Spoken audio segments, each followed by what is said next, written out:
Khodiyar industries area છેલ્લા 3 વર્ષથી એવી ગંદકીનો સામનો કરી રહ્યો કે વાત જ આવવા દો. અમે 11 વર્ષથી આ ટેક્સ ભરી છીએ પણ અમને 1% સુવિધા નથી આપતા. જ્યારે કોર્પોરેશન વાળાને મળવા જાય છે તો કે તમારા રોડ થઈ ગયા છે, તમારી ભૂગર્ભ થઈ ગઈ છે, તો ક્યાં થઈ ગયેલી છે દેખાડે અમને નગરપાલિકા. અમારે હું આ છેલ્લા અમે પાકિસ્તાનથી રહેવા આવ્યા છે, અમને ખબર નથી પડતી અમે ઇન્ડિયાના છે કે પાકિસ્તાનના છે. પાકિસ્તાન વાળા હોય તો આની માથે જુલ્મ આવો નથી કરતા. અમે પાકિસ્તાની છે કે ગુજરાતના રહેવાસી છે એ અમને કયો એકવાર, એટલે અમને ખબર પડે. અમે 11 વર્ષથી ટેક્સ ભરી છે, તમે અમને 1% સુવિધા નથી આપતા. એનું કારણ શું છે? બધા કોર્પોરેશનની મોટા કોર્પોરેટરની ઓફિસોના રોડ રસ્તા કમ્પ્લીટ થઈ જાય. અમારા અહીં શું બાકી છે? અમે નથી ટેક્સ ભરતા કોઈ. તમે રસ્તા બસ્તા બધા જો બધા આવા ટેક્સ ભરે, વેરો ભરે, બધા છતાંય કોઈ સુવિધા નથી મળતી. આ બધા મોટા છે, મત જોતો ત્યારે અહીંયા બધા આવી જાય છે, બરાબર.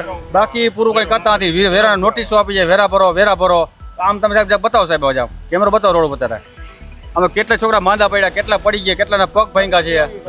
આપણે છેલ્લા ઘણા વર્ષથી આ જ પ્રોબ્લેમ છે. વારંવાર રજૂઆત કરવા છતાંય આનો નિવાડો આવતો નથી.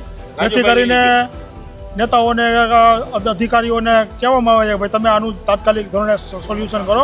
દર ચોમાસામાં આ જ પ્રશ્ન છે કે અહીંયા નાલેથી પાણી એટલા બધા લોકો અવારનવાર પડતા હોય છે અને અહીંયા સોસાયટીમાં રિક્ષાઓ અવારનવાર ફસાતા હોય છે, વાહન ફસાતા હોય છે. તો આનું કંઈ કે વહેલાસર આનું કંઈ કરવા, મેટલિંગ કરવા, રોડ કરવા એવી અપીલ છે. આ વિસ્તારની અંદર વોર્ડ નંબર 18માં અમે આવું કારખાનું ધરાવી છીએ અને વારંવાર રજૂઆત કરેલી છે. પર્સનલી રજૂઆત કરેલી છે અને લેખિતમાં પણ રજૂઆત કરેલી છે. તારીખ 21/8/2024ના રોજ મારી પાસે પુરાવા છે. આ વિસ્તારની અંદર ઘણો સમય ત્યાં આ સ્થાનિક લોકો હવે રજૂ કર્યું છે ત્યારે એ લોકો એવું કહેવામાં આવે છે કે ભાઈ નેશનલ ઓથોરિટીવાળા અમને પરમિશન નથી આપતા.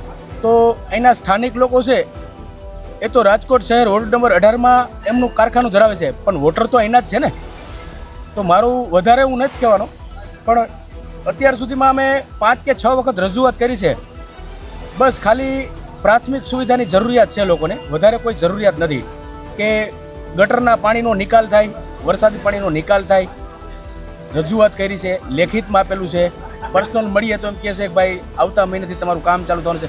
હજી સુધી ડ્રેનેજનું જોડાણ નથી કરેલું. સંદીપભાઈ ગાજીપરા વોર્ડ નંબર 18ના કોર્પોરેટર પર્સનલ લગભગ મેં 50 ફોન કરેલા છે, 10 વખત રૂબરૂ મળ્યો છું. તો એ વારંવાર એવું મને કહે છે, ચોકલેટ આપે છે. ગુજરાતી ભાષામાં કહું તો ચોકલેટ આપે છે. હું પણ એક ભારતીય જનતા પાર્ટીનો એક કાર્યકર્તા છું. વોર્ડ નંબર 11માં મારું રેસિડેન્ટ છે. તો લોકોની પાસે જવું બહુ મુશ્કેલ થઈ ગયું છે આજ, કે કેવી રીતે જવું.